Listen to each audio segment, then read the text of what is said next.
मग कदाचित आपण पाहिलं की आपण शिक्षण घेत असताना अनेक अडचणी येत, असं प्रत्येक मुलाच्या मनामध्ये जर येत चाललं तर कदाचित त्याची असणारी पुढची वर्षा 2-3 वर्षांची असणारी शिक्षण क्षेत्राची वाटचाल पर्यंत चालते. आणि म्हणून त्वरित तुझ्यावरना आपल्याला माहिती आहे की मुंबईतल्या शापूरजी पालनची कंपनीमध्ये मोठे अधिकारी म्हणून तिथे काम करत होते.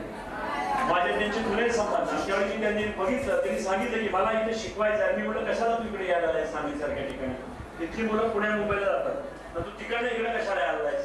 त्यांनी सांगितलं की नाही मला शिकवायचं आहे, मला शिक्षणाची आवड आहे, मला विद्यार्थ्यांना शिकवायचं आहे. तसं करायला गेलं तर मॅडमचा घरचा परिवार बेकरीचा फार मोठा उद्योग आहे. संपूर्ण आपल्या या सांगली जिल्ह्यामध्ये सगळ्यात मोठी बेकरी यांची आहे. त्यामुळे ते काहीतरी काम केलं असतं तर त्याच्यापेक्षा मोठा आपण झालो असतो. परंतु आपण म्हणतो ना की प्रत्येकाच्या मनामध्ये जी आवड असते, की जी आवड मला वाटतंय कदाचित मध्ये मला वाटतंय आमिर खान त्यांच्या मुलांना शिकवायच्या बाबतीत शिकवतो.